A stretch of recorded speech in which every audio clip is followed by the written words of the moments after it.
Welcome to Brody Academy, education for your business to help you be successful.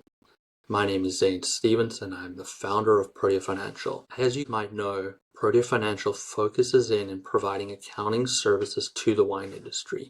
We do everything from bookkeeping to CFO services, providing our clients with information on a timely basis to allow them to make better decisions.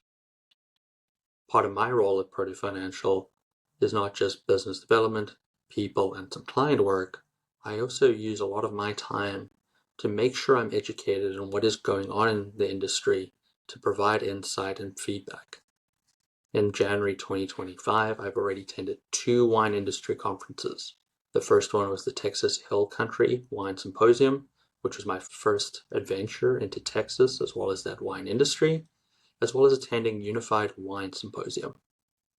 One of the things that I can tell you about both of them, one being very California focused and one being very Texas focused, is that both regions are dealing with the same problems. Supply is up, demand is down, and we're seeing the sales of wine decrease as the market corrects itself after a jump in sales due to COVID regulations, where people were going out and spending less money, so they had more disposable income to spend on a product at their house. It is a tough market out there.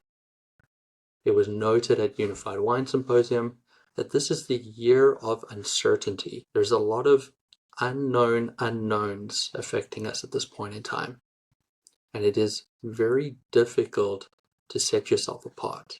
This might all sound very doom and gloom, but it was noted that 30% of wineries did have a positive year in 2024.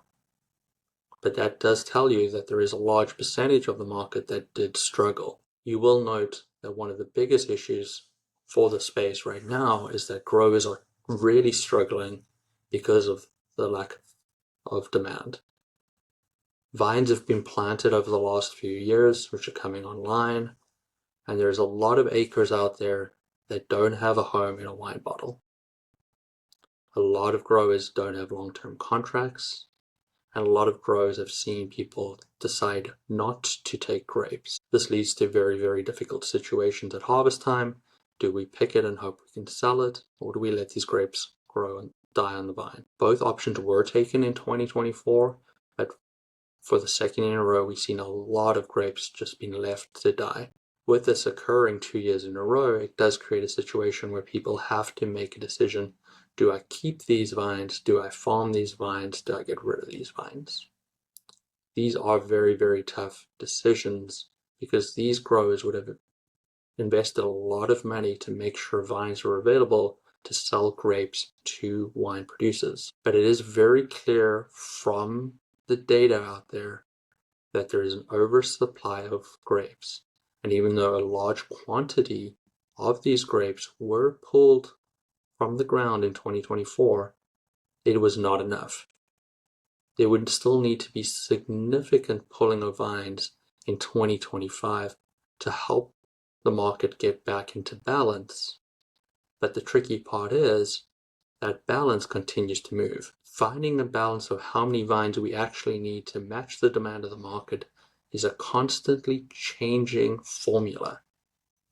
This is one of the difficulties for all agricultural crops, but it is clear from the data that there is too many wine grapes being grown, and some hard decisions are going to have to be made by wine growers to understand, is it time to pull the plug on their project? Never an easy decision, but it is a decision that needs to be made. There was a quote from the Unified Wine Symposium, State of the Industry, that said, if in doubt, pull it out. And that's now getting adjusted to, there is no doubt, pull it out. This is a tough situation for growers, especially in the interior, with focus on Lake County and Mendocino. And this is just for the California view. It gets a little even murkier when you get into Oregon and Washington, where there is another large quantity of grapes. They'll likely need to pull it out as well. This is a difficult situation, especially for wineries in the interior of California and Lake County and Mendocino. There is a very good cause to pull your vines out unless you have contracts to to be able to sell those grapes already. Becoming a grower in this market is very, very tough, and though new vines will continue to be put in, you should be considering what you should be putting in, where the shortfalls are currently, and where is the market moving towards. There is too many grapes out there. Decisions will need to be made, and that will most likely mean pull them out.